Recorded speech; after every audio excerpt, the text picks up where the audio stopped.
bandiraɓe radio Jowol Sare jam Allah ñali to ñalɗon jam hiiri to yoga e woni nokkuji noon windirde windori ɗum noon en mbawi hettade denɗi Amadou tan enen foof mbawen hettade tigui rigui ko addanten ko faate hande wondore walla joɗugol Donald Trump lamɗo kesso leydi dowlaji dentuɗo Amérique ɗum noon beele enen foof so tawi en mbawi hettade ma en dañen famamuya no fewi ma en dañen humpito tigui rigui ko wona e dow mum hande toon to dowlaji dentuɗi Amérique woni États-Unis ɗum noon mbawen hettade enen.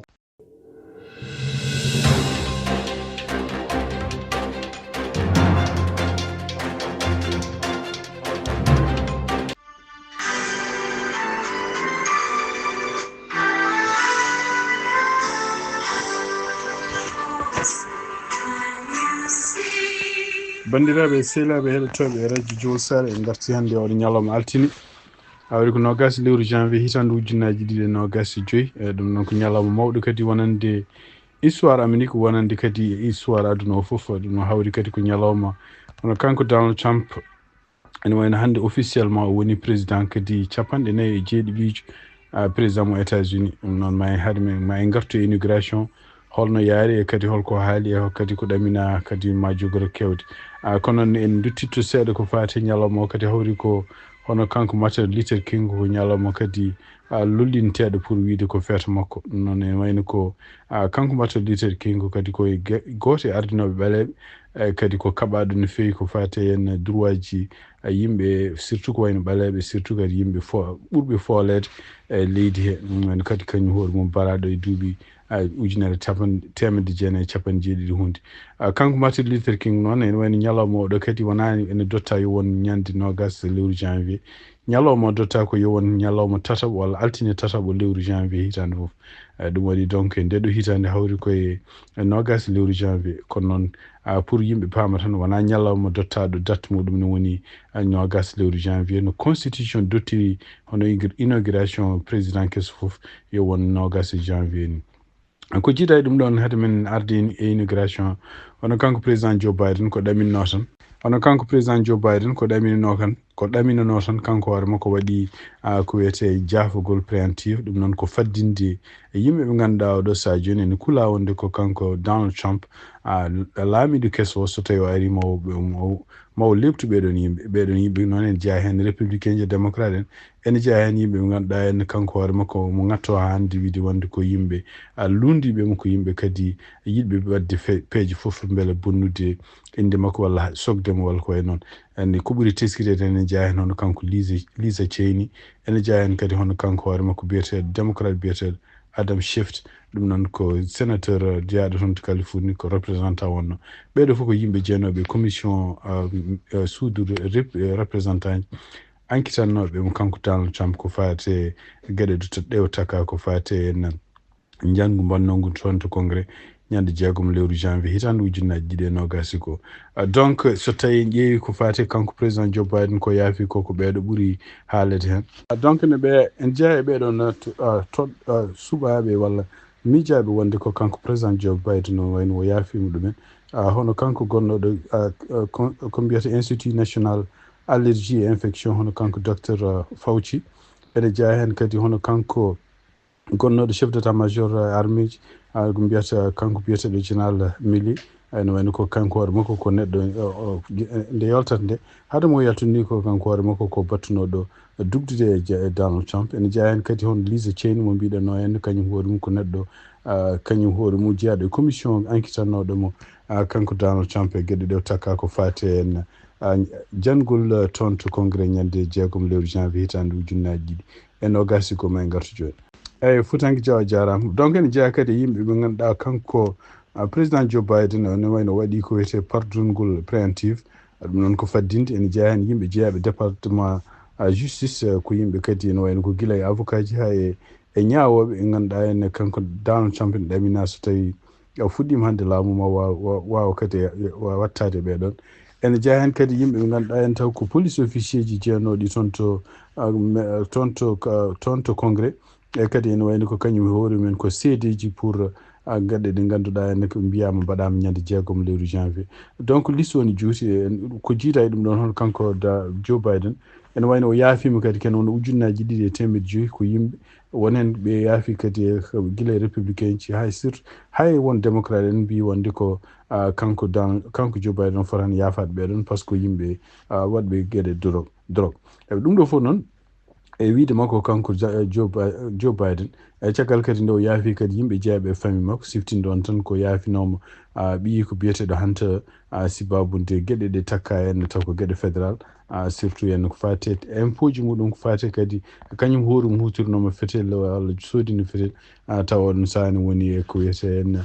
kaddi ɗum noon ko mbiyata ko haɗede tawde ko gonnoɗo e drogue ene wayno yaafinoma ɗum ko addi hannde donc sesɗitini kadi ngol ɗon jaafugol kala yimɓe jeeyaɓe famille makko kala yimɓe jeeyaɓe kadi e gouvernement makko kanko président Joe Biden donc gouvernement makko noon so mbino wayno hay Kamala Harris jeeya hen donc ene woodi yimɓe ɓe ganduɗa inde men kalama hen e kanko président Joe Biden ɓe o yaafi ɓe kono ene woodi kadi inde ɓe inde mumen kalatake hen ko yimɓe mijorto tan paama ɓeɗo ne jeeya hen donc ɗum woni kanko président Joe Biden ko ɗaminoma waɗa haade makko ummade e laamu sen garte inauguration hono kanko président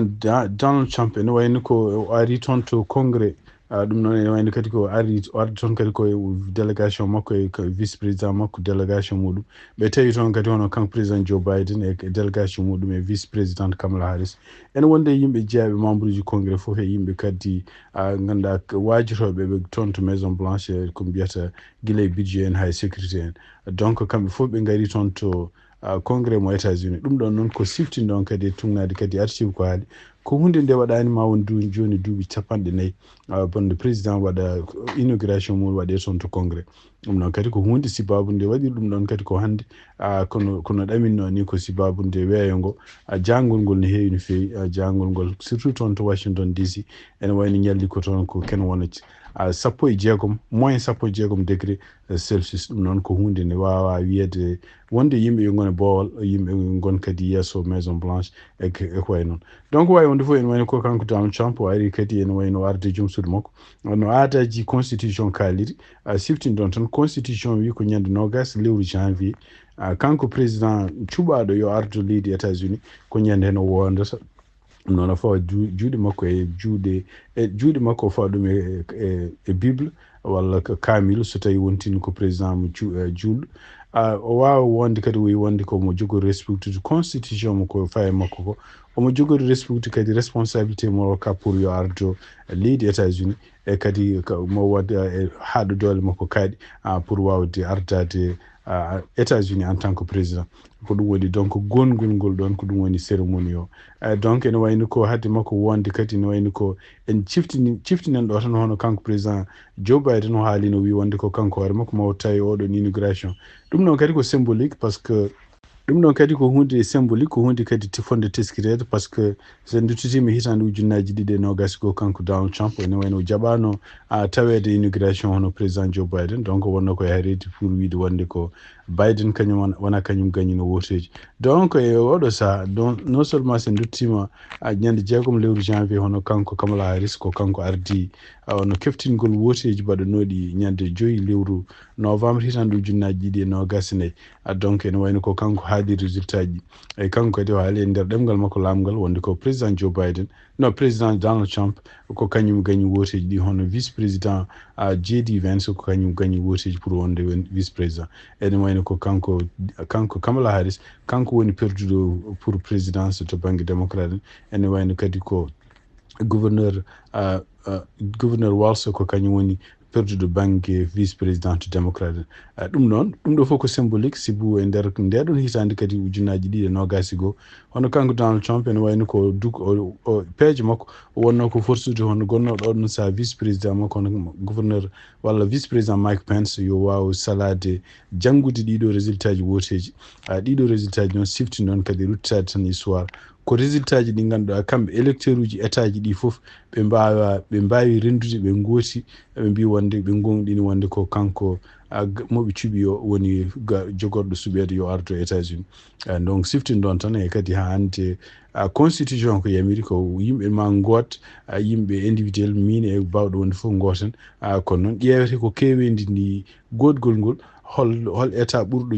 jogade électeur uji mo ganduɗa kanko candidat o gagni ɗum noon ko ɗum woni donc yimɓe ne gota ko wiyete vote populaire kono ne wayno ko vote gongira e gongo oɗon vote populaire en wayno o weccete o wonta vote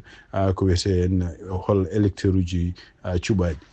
donc hande sen garti e kanko inauguration makko kanko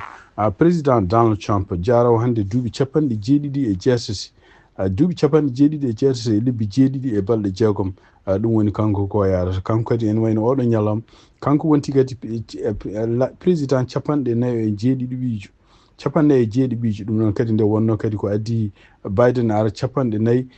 ɓiijo wayno ko kanko wonti hande président 47 ɓiijo siftinde on tan e histoire États-Unis ko ɗum ɗo woni la première fois neɗɗo ene wona président ene yara ɗiɗo duuɓi ɗum noon wayno ko kanko ɓurɗo wonde président ɓurɗo ɓoyde ɓurɗo jogade duuɓi oɗo saha joni hen wayno donc famnude on tan wono kanko président Donald Trump ene wayno ko nde o wondi nde o waɗi discours mawɗo discours o kadi ma en dutto hen joni holko gueɗe ɗe o haali kanko président Donald Trump siftinde on tan ko hadde discours o ene wayno ko ni yiye wonde ko kamɓe républicain je démocrate en fof ɗum noon ko président ji muɗum vice président ji muɗum e député ji mumen kamɓe fof eɓe goni toon to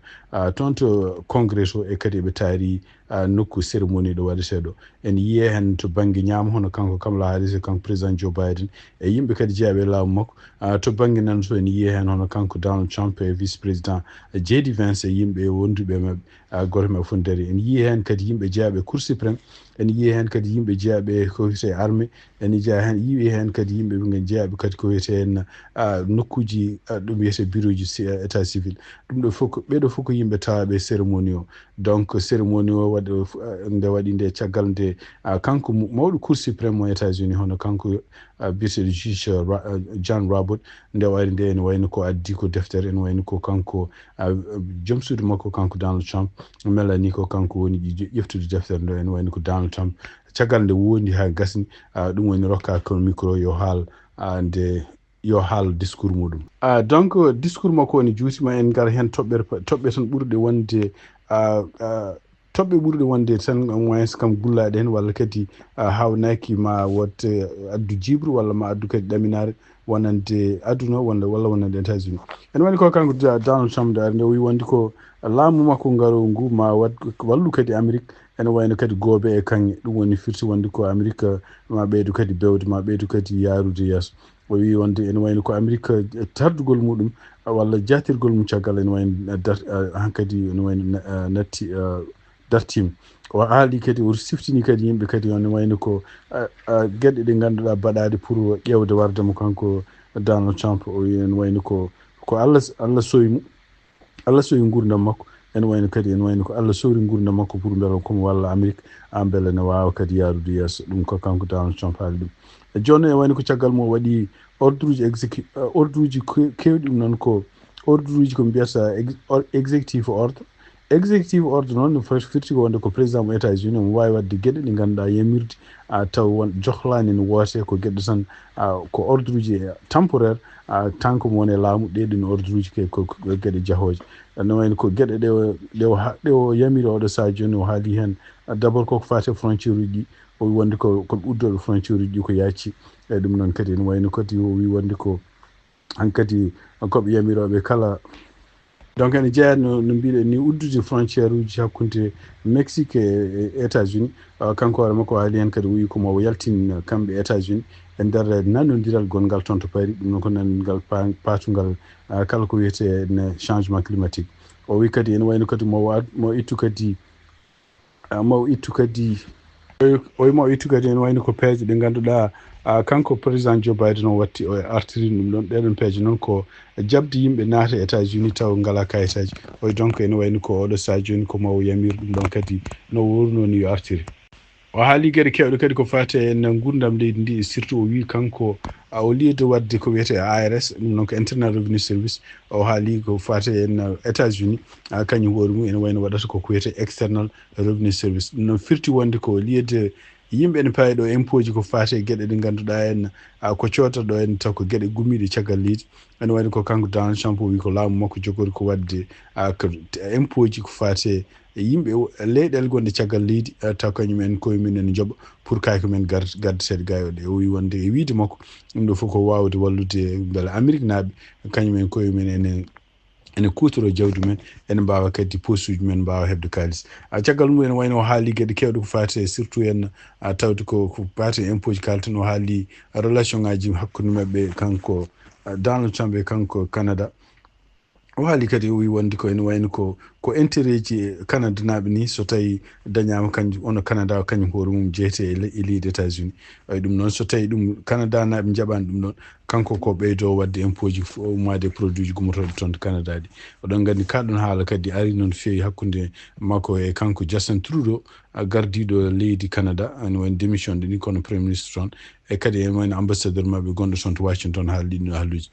ko jiida e ɗum ɗon kadi o haali o wi wonde ko oɗo saaha joni ko fate Panama kanko Donald Trump mo yamir dadiɓe États-Unis mbawa yaade hekkipta oɗo canal noon ko canal mo ganduɗa kamɓe États-Unis ɓe kamɓe jeyno walla koye haareji mabɓe jeyno kono ɓe tottino ɗum hono Panama e nder hitande 1999 kono eko wullito kanko Donald Trump e kadi yimɓe hewɓe républicain ji surtout américain ji ko gulluto mbi wonde ko oɗo canal ene wayno ko kala opération ngaji baɗuɗi toon walla nafoore muɗum ene wayno ko kamɓe chinois ji ɓuuri jogade hen intérêt oɗo saaha joni ɗum noon e wiide makko o wi wonde ko canal o tawde wona Panama hutorto ɗum ko Chine jogui hen intérêt kamɓe États-Unis koɓe heftoɓe kabaruji e ɗemgal Pulaar e radio Jawol Saare ko fate e ngal leydi walla no leydi ndi laamorto o wi kadi ene wayno ko d'abord mo wallu ha Amérique naaɓe ha mbawa ƴeftude drapeau mumen jaaha toon to hoodere wiyetende mars mbaɗa toon cenga toon drapeau ɗum noon siftino ɗum ɗo kadi ko projet ji joganoɗi ko ɓooyi surtout NASA ne wonno e liggade ko pour ko fate diwnide laaɗe yettade toon to mars walla diwnude yimɓe ni so hawnaki dumunnaji garoji pour yaade toon to mars ɗum noon e wayno ko nde o haala ɗum nde kanko hoore makko joofima Elon Musk pour Elon Musk kadi o haali o wonde ko laamu makko o sibabunde département keso mbaɗaɗo toon département mbiyata Doge ɗum noon ko département toppitiɗo ko fate kala laamu no foti laamorede ha moƴƴa e kala ustude kadi ko fate feereji won ɗum ɗon kadi ene wayno ko sibabune Elon Musk yentude gouvernement makko ɗum ɗo fof kadi ma wawa wallude Amérique naaɓe dañde ko wiyete ɓuural wonande kalisaji mbasa bonnede donc o haali kadi ko fate gueɗe kewɗe ɗi surtout ko fate énergie o wi wonde ene wayno ko maw ƴeftu yamirore yawde ko fate holno réglita probléme énergie ɗo e États-Unis ene wayno ko kanko Donald Trump e wiide makko wonde ko gueɗe ɗe ganduɗa kalateɗe pour hadde ɓulli pétrole asede hadde won gueɗe kutorteɗe ko fate hen tawde kamɓe yimɓe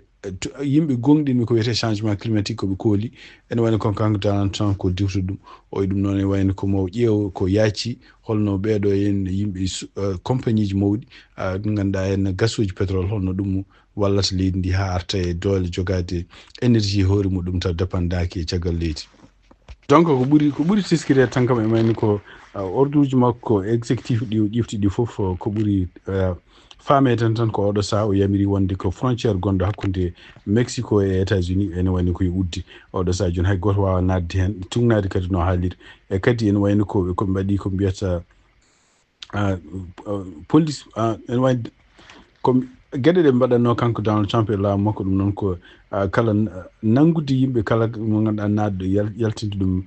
toon to frontiére to ene wayno ɓe mbaɗi o ɗon kadi activé ɗum noon siftinde on tan ko kanko Donald Trump kadi wonmo ƴefti mo ganduɗa ko Tom Homan kañum hoore mum ene wayno wonno koye laamu makko e nder ko adi hitande ujunnaji ɗiɗi e nogas ene wayno on kadi kañum toppiti ko fate joni ko mbiyata ZAR toon to frontiére uji to donc wawi wonde fof ene wayno ko ɗum woni essentiel kanko discours makko kanko Donald Trump donc ko fate laamu makko noon ene wayno oɗo saaha en ala taw hay goto e ministre uji makko ɗe ƴefti ɗi walla yimɓe ɓe o suuɓi yo gon ministre uji ala hen taw keftinaɗo toon taw to congrès e ɗum noon wayno ko ɗamina tan hono ko kanko président Joe Biden d'abord o ƴefti avion ummade toon to air maɓɓe base maɓɓe donc toon to aéroport maɓɓe militaire Jan Andrew mimo toon o faati wuro makko toon to Pennsylvania. ene wayno kadi ene wayno ko yimɓe laamu ko heddino e laamu kanko président Joe Biden ko wayno CIA en ko wayno FBI en e ko wayno département ji ɓurɗo wonde jogade sécurité leydi ndi ko kañumen continte jogade oɗon rôle ha kanko Donald Trump yimɓe makko jaaɓe ɓenni ko wiyete confirmation e caggal muɗum ene wayno ko nden o ƴeftarta ko laamu makko tigi rigui yarata kono en ɗamina tan ko kala mankuɗo e laamu makko kanko hoore makko mo ƴeewi ordre o waɗa ordre exécutif kadi o nawa jomumen pour temporairement beele en jogo laamu ngu haade makko continde ɗumen e nder discours makko noon o yetti kadi hono kanko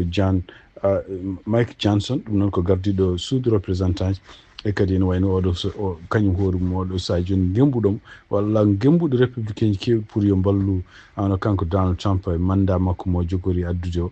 ko waylude leydi e wiide mabɓe waylude leydi kadi ko ɓuural mabɓe ko ɓuural américain ji ko wawi wonde foof ko siftinde on tan ko toon to congrès to hono kamɓe républicain ji e kamɓe jogui kamɓe ɓuuri jogade yimɓe toon to congrès e toon kadi to sénat toon to suudu représentant ji e toon kadi to sénat foof ene wayno ko toon to suudu représentant ji ɓe ɓuuri ken wona yimɓe joyo e toon kadi to congrès ɓe ɓuuri kadi kene wona yimɓe tato ko wawi wonde foof ɗum ɗo wona majorité bawɗo walludemo kanko Donald Trump donc ko laamu ko laamu jogorngu fuɗɗade avec caɗele saabu won gueɗe kewɗe hawnaki kamɓe démocrate en maɓe bloc mo kanko kanko président kesso hono Donald Trump e gueɗe kadi nde o haali en jejjiti ene jeeya discours makko o haali kadi o wi wonde ko hono golfe de Mexico kanko hoore makko mo change inde nde o watta ɗum hono ko wiyete golfe America o haali kadi o wi wonde ko nokku goto gonɗo toon to Alaska to nokku o kadi ko kanko ancien président Barack Obama wayluno inde nde o wi wonde ko on ndeɗon indi kadi mo itta ɗum Delani o wi komo watta ɗum inde wonde ɗum ɗo fof ko haareji hono kanko Donald Trump gueɗe ɗe ganduɗa ɗe o yiiɗi waylude ɗum noon kadi ko gueɗe ɗe ganduɗa yimɓe suuɓimo yo ardu to leydi États-Unis ɓe ko ɗum jiiɗi nande ɗum woni donc ma en gartu so tawi question ngaji gori walla so tawi goɗɗum kewi on jarama ko musidɗo mon amateur